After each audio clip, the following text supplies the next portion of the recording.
నమస్కారం. భక్తిప్రదం కార్యక్రమానికి స్వాగతం. సుబ్రహ్మణ్యం సుబ్రహ్మణ్యం షణ్ముఖనాథ సుబ్రహ్మణ్యం అని కుమారస్వామిని కీర్తిస్తాం. కుమారస్వామిని కార్తికేయునిగా ఆరాధిస్తాం. మాసానాం కార్తీకం పవిత్రం అని పెద్దలు కార్తీక మాసానికి పెద్దపీట వేస్తారు. శివకేశవుల పవిత్ర మాసంగా కార్తీకం కీర్తింపబడుతుంది. అంత పవిత్ర మాసం కార్తికేయుడైన కుమారస్వామి పేరిట ఉంది. ఇక సుబ్రహ్మణ్యేశ్వర స్వామి రూపంలో ఉండే కుమారస్వామి పేరిట కుమార షష్ఠి, సుబ్రహ్మణ్య షష్ఠి, స్కంద షష్ఠి పర్వదినాలను మనం నిర్వహించుకుంటాం. కార్తీక శుద్ధ చతుర్థిని నాగుల చవితిగా చేసుకుంటాం. శ్రావణ శుద్ధ చతుర్థి నాడు ఈ వేడుక చేసుకుంటాం. ఇదే రీతిలో నాగపంచమి వేడుకను చేసుకుంటాం. అసలు ఈ కుమారస్వామి ఎవరు? కుమారస్వామిని సుబ్రహ్మణ్యేశ్వర స్వామి అని ఎందుకు పిలుస్తారు? కుమార షష్ఠి, సుబ్రహ్మణ్య షష్ఠి, స్కంద షష్ఠి, నాగుల చవితి, నాగపంచమిల విశిష్టత ఏమిటి? యావత్ నాగ పురాణాన్ని ఇప్పుడు చూద్దాం. మానవ మనుగడకు జీవనాధారం ఏమిటి? ఇంకేమిటి? నిస్సందేహంగా ప్రకృతి. ప్రకృతిలోని అణువణువు పరోపకారం కోసం ఆవిర్భవించినవే. అందుకే ప్రకృతిని హైందవ జాతి దైవ స్వరూపంగా ఆరాధిస్తుంది. ప్రకృతిలోని నదులు, తరువులు, చెరువులు, పర్వతాలు, పశువులు, పక్షులు, పాములు ఇలా అన్ని పూజార్హనీయమైనవి. అయితే హిందూ సంస్కృతిలో సర్పారాధనకు విశిష్ట స్థానం ఉంది. అత్యంత సుందర రూపుడిగా పేరొందిన పార్వతీ పరమేశ్వరుల ముద్దుల తనయుడే కుమారస్వామి. కుమారస్వామిని సర్పరూపుడైన సుబ్రహ్మణ్యేశ్వర స్వామిగా ఆరాధిస్తారు. కుమారస్వామి జననం, సుబ్రహ్మణ్యేశ్వర స్వామిగా కార్తికేయుడు ఎందుకు కీర్తింపబడుతున్నాడు? ఈ విషయాలను ఇప్పుడు చూద్దాం.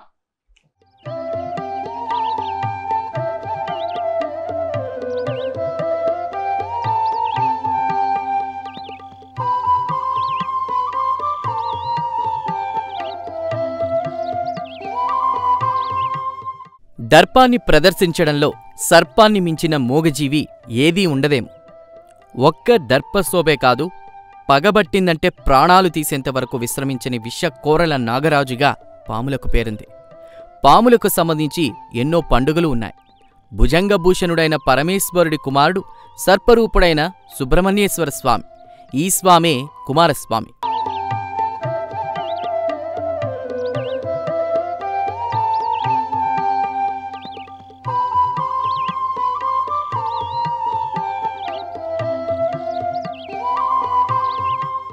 పురాణ గాథల ప్రకారం శివపార్వతుల కుమారుడు కుమారస్వామి.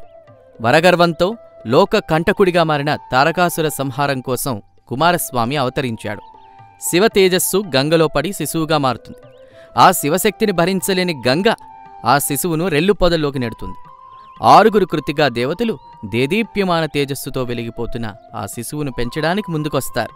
గంగ ఒడి నుంచి జారిపడినందువల్ల ఆ శిశువును స్కందుడని, రెల్లుగడ్డిలో ఆవిర్భవించడం వల్ల శరవణుడని కుమారస్వామిని పిలుస్తారు. ఇక కృత్తిగా దేవతలతో పెంచబడ్డం వల్ల కార్తికేయునిగా పేరొచ్చింది. తారకాసుర సంహారార్థం జన్మించిన కుమారస్వామికి 6 మోములు 12 చేతులు ఉంటాయి.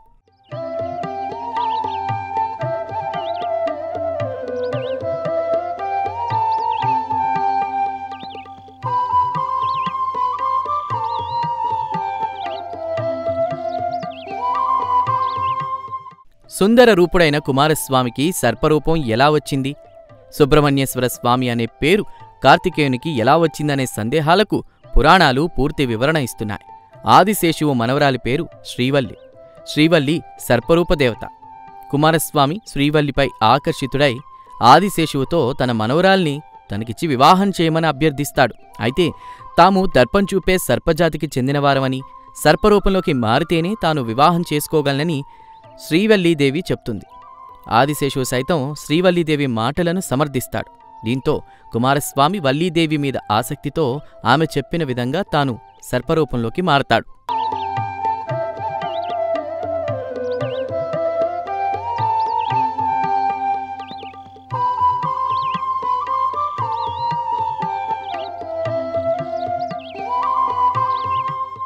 శ్రీవల్లి దేవసేన సహిత సుబ్రహ్మణ్యేశ్వర స్వామి అని శివకుమారుని మనం ఆరాధిస్తాం.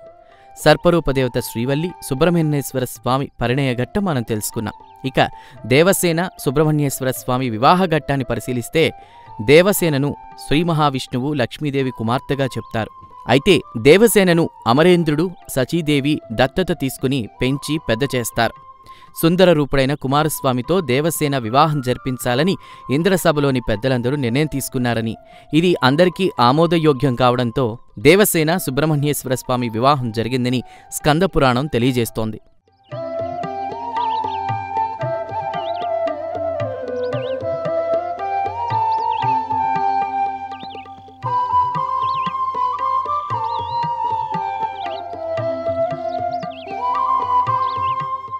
దేవేంద్రుడు తన దత్తపుత్రిక దేవసేనను మార్గశిర శుద్ధ షష్ఠినాడు సుబ్రహ్మణ్య స్వామికి ఇచ్చి ఘనంగా పరిణయం జరిపించినట్లు స్కంద పురాణం తెలియజేస్తోంది. ఈ రోజునే మనం శ్రీ సుబ్రహ్మణ్యేశ్వర షష్ఠిగా వేడుక చేసుకుంటాం. సుబ్రహ్మణ్యేశ్వర స్వామి వివాహ దినమే సుబ్రహ్మణ్య షష్ఠి. అందుకే ఈ రోజున స్వామివారి కళ్యాణ మహోత్సవాన్ని కన్నుల పండువగా చేసుకుంటాం.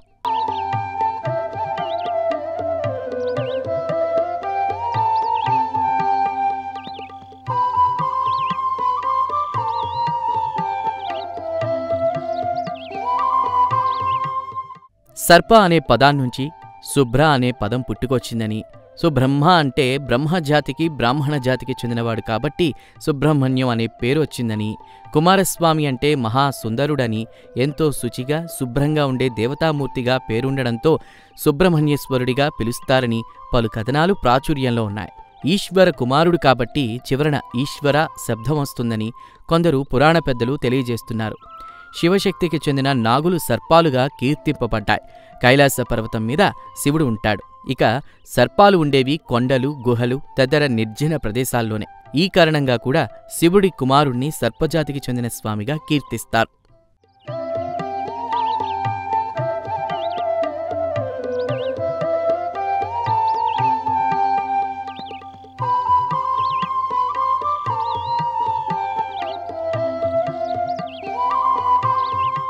వల్లీ దేవసేన సమేత సుబ్రహ్మణ్యేశ్వర స్వామి షష్ఠి వేడుకలను మార్గశిర శుద్ధ షష్ఠి నాడు చేసుకుంటాం. అయితే కుమారస్వామి పేరిట కుమార షష్ఠి వేడుక చేసుకుంటాం. స్కంద షష్ఠిని నిర్వహించుకుంటాం. నాగదోషాలకు, సంతానలేమి, జ్ఞాన వృద్ధికి, కుజదోష నివారణకు సుబ్రహ్మణ్య ఆరాధనమే తరుణోపాయం. స్కంద పంచమి షష్ఠి రోజుల్లో శ్రీ వల్లీ దేవసేన సమేత సుబ్రహ్మణ్య స్వామిని భక్తి శ్రద్ధలతో ఆరాధిస్తే సకల సంపదలు, సుఖవంతమైన జీవితం చేకూరుతుందని పురాణ పెద్దలు చెబుతున్నారు.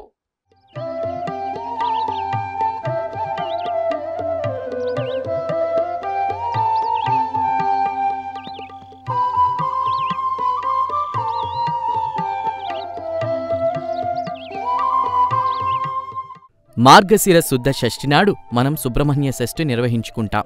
ఇది సాధారణంగా ఆంగ్ల క్యాలెండర్ ప్రకారం డిసెంబర్ నెలలో వస్తుంది. దేవసేనాధిపతిగా సకల దేవగణాల పూజలందుకునే కుమారస్వామి అనుగ్రహం పొందడానికి సుబ్రహ్మణ్య షష్ఠితో పాటు మరికొన్ని పర్వదినాలు ఉన్నాయి. ఇందులో స్కంద పంచమి, కుమార షష్ఠిని ప్రముఖంగా చెప్తారు.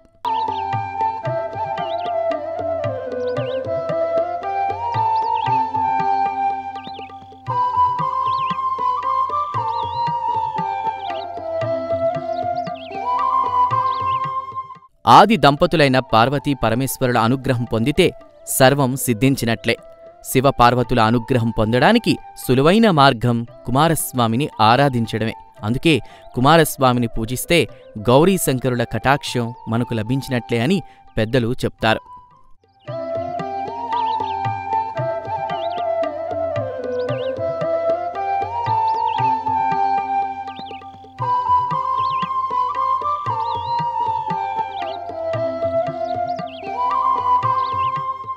ఆరు ముఖాలు ఉన్న కుమారస్వామిని షణ్ముఖుడని పిలుస్తారు. అయితే ఈ ఆరు మోముల్లో ఒక్కోదానికి ఒక్కో ప్రత్యేకత ఉంది. నెమలి వాహనం అధిష్ఠించి విహరించే కేళీ విలస ప్రదర్శన ముఖం ఒకటి కాగా, మహాదేవునితో మహోన్నతంగా జ్ఞాన చర్చలు జరిపే ముఖంగా మరొకటి ఉంటుంది. సురాసురుని వధించినటువంటి రూపముఖం ఒకటి కాగా, శరణాగత వత్సలుడిగా మరో మోము ఉంటుంది. లౌకిక సంపదలు కలిగించే మోముతో పాటు శూలాయుధపాణిగా ప్రస్ఫుటమయ్యే మరో ముఖం కూడా కనిపిస్తుంది.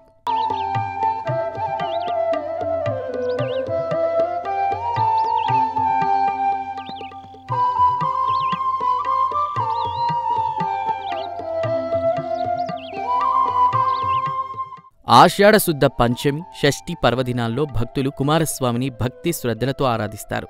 వీటిని స్కంద పంచమి, కుమార షష్ఠిగా చేసుకుంటారు. స్కంద పంచమి కౌమారి వ్రతం భక్తి శ్రద్ధలతో చేస్తే అన్నింటా విజయం సిద్ధిస్తుందని, ఇహపర సౌఖ్యాలు కలుగుతాయని భక్తులు విశ్వసిస్తారు.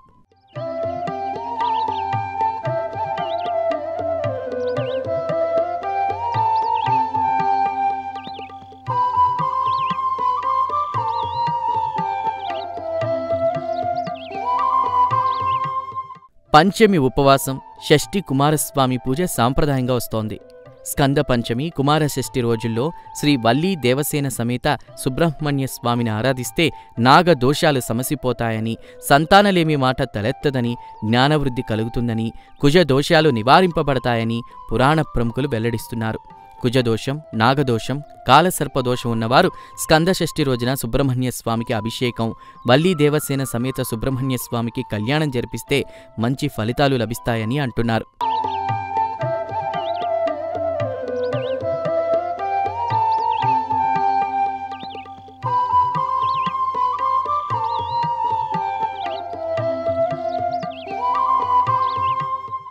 గురువు అంటే జ్ఞానానికి ప్రతీక. శివ తేజస్సు నుంచి జ్ఞానతత్వం ఉద్భవించిన స్వామి కనుక గురుగుహ అని కుమారస్వామిని పిలుస్తారు. శివుడు, విష్ణువు, ఉమాదేవి, లక్ష్మీదేవి వీరి సమైక్య సమన్వయ తత్వమూర్తి కుమారస్వామి అని స్కందపురాణం చెప్తోంది. దీనిని బట్టి కుమారస్వామి ఆరాధన సర్వ ఆరాధనలతో సమానమని విశదం అవుతోంది. కాలాగ్నిరుద్రుడైన శివతేజమే సంవత్సరాగ్ని అని పెద్దలు చెప్తారు. కుమారస్వామి 6 ముఖాలు 6 ఋతువులుగా, స్వామి 12 చేతులు 12 మాసాలుగా చెప్తారు. అందుకే సుబ్రహ్మణ్యేశ్వర స్వామి షష్ఠి పర్వదినం ఎంత గొప్పదో ఆషాఢ శుక్లపక్ష పంచమి, షష్ఠి పుణ్యదినాలు సైతం అదే రీతిలో గొప్ప పర్వదినాలని పెద్దలు చెప్తున్నారు.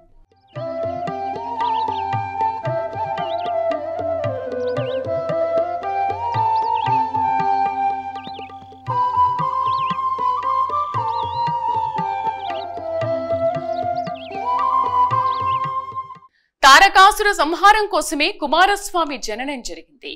వరగర్వతో మహాబలవంతుడిగా మారిన తారకాసురుణ్ణి సంహరించే శక్తి ఒక్క కుమారస్వామికే ఉంటుంది. తారకాసురుని కుమారస్వామి ఏ విధంగా సమరం సాగించాడంటే, నెమలి వాహనారూఢుడై 6 ముఖాలు 12 చేతులతో ఉగ్రరూపం దాల్చి రాక్షస సేనలను తుదముట్టిస్తాడు.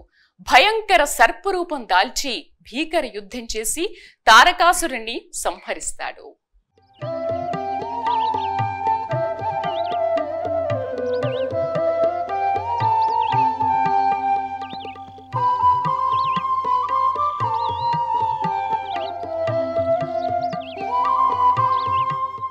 తారకాసురుడు స్వతహాగా శక్తివంతుడు. దీనికి తోడు బ్రహ్మను గూర్చి తపస్సు చేసి బ్రహ్మను మెప్పించి వరాలు పొందుతాడు. అధికారం తలకెక్కితే మదమాత్సర్యాలు పుట్టుకొస్తాయి కదా. ఇదే రీతిలో నాడు రాక్షసులు తపోమార్గంలో వరాలు పొంది పాప కార్యాలకు తలబడేవారు, లోక కంటకులుగా మారేవారు. వరగర్వంతో తారకాసురుడు దేవగణాల్ని తీవ్ర బాధలకు గురిచేసేవాడు.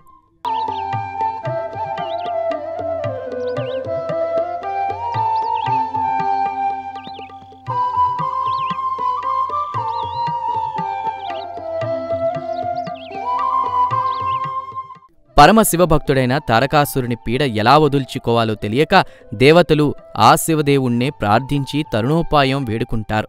తన కుమారుడైన కార్తికేయుని చేతిలోనే తారకాసురుడు సంహరించబడతాడని శివుడు దేవగణాలకు అభయం ఇస్తాడు.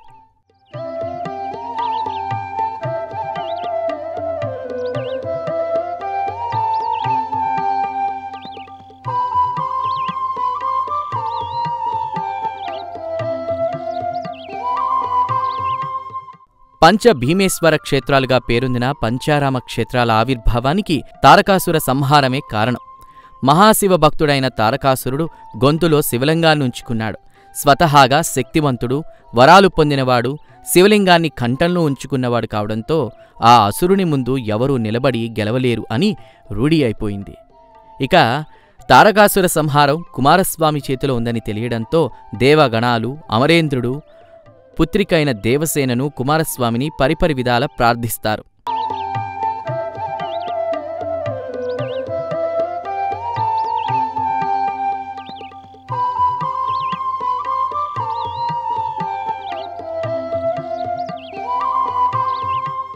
తారకాసురునికి సమయం ఆసన్నమైనప్పుడు కుమారస్వామి సమరరంగాన అడుగుపెడతాడు. అనన్య సామాన్య శక్తితో కుమారస్వామి దీర్ఘకాలం పాటు తారకాసురునితో యుద్ధం చేస్తాడు. నెమలి వాహనం ఎక్కి క్రోధనేత్రాలతో 6 ముఖాలతో 12 చేతులతో మహోగ్ర రూపం దాల్చి తారకాసురుడి సేనల్ని మట్టుపెడతాడు. ఇక తారకాసురునితో యుద్ధానికి తలపడినప్పుడు ఓవైపు అస్త్రాలను సంధిస్తూ మరోవైపు భయంకర సర్పరూపం దాల్చి పోరు సాగిస్తాడు. చివరిగా తారకాసురుని కంఠాభరణంగా ఉన్న శివలింగాన్ని ముక్కలుగా చేస్తే కాని తారకాసుర అంతం జరగదని గ్రహించి ఆ చర్యకు ఉద్యుక్తుడవుతాడు.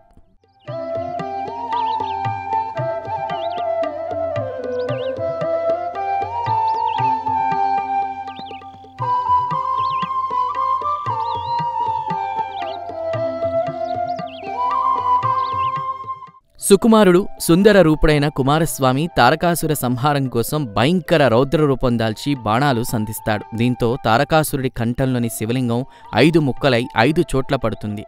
ఆ 5 ముక్కలు పడిన ప్రదేశాలే 5 పుణ్య పంచారామ క్షేత్రాలుగా పేరొందాయి.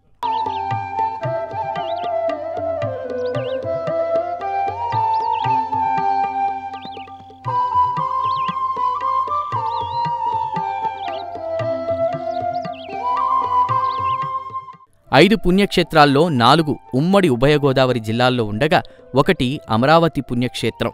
ఈ క్షేత్రాలను ద్రాక్షారామ, కుమారరామ, క్షీరారామ, భీమారామ, అమరరామ క్షేత్రాలుగా పిలుస్తారు. కాకినాడ జిల్లా సామర్లకోటలోని భీమేశ్వర క్షేత్రం కుమారరామ క్షేత్రంగా పేరొందగా, కోనసీమలోని ద్రాక్షారామ అష్టాదశ పీఠాల్లో 1గా, త్రిలింగ క్షేత్రాల్లో 1గా, 12 జ్యోతిర్లింగ క్షేత్రాల్లో 1గా భాసిల్లుతోంది. ఇక పశ్చిమ గోదావరి జిల్లాలోని భీమవరంలోని సోమేశ్వర ఆలయం భీమారామంగా, పాలకొల్లులోని క్షీరరామలింగేశ్వర స్వామి ఆలయం క్షీరారామంగా పేరొందాయి. పల్నాడు జిల్లా అమరావతిలోని అమరేశ్వర ఆలయం అమరారామంగా కీర్తి ప్రతిష్టలు గడించింది.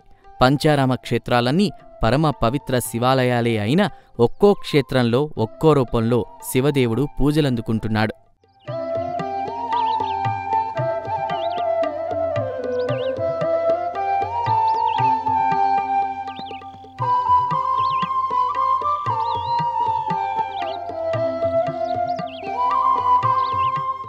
సుబ్రహ్మణ్యేశ్వర కుమారస్వామి కథా గాథ ఈ విధంగా ఉండగా, నాగదేవతలకు సంబంధించి ఎన్నో గాథలు ఉన్నాయి. నాగులు, నాగినిలు దైవ సమానులను హిందూ పురాణాలు చెబుతున్నాయి. కశ్యప ప్రజాపతి కద్రువలకు పుట్టిన సంతానమే నాగులు. నాగజాతిలో 9 ప్రధాన నాగులు ఉన్నాయి. నాగరాజులుగా పేరొందిన వీటి పేర్లు అనంత, వాసుకి, శేష, పద్మనాభ, కంబల, శంఖపాల, ధాత్రరాష్ట్ర, తక్షక, కాళీయ.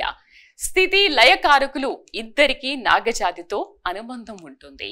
శ్రీ మహావిష్ణువు శేషతల్పంగా ఆదిశేషుడు ఉండగా సర్పభూషణుడుగా శివుడు దర్శనమిస్తాడు. సుబ్రహ్మణ్య ఆరాధనకు మంగళవారం మంచి రోజుని పండిత శ్రేష్ఠులు, పురాణ పెద్దలు చెబుతున్నారు.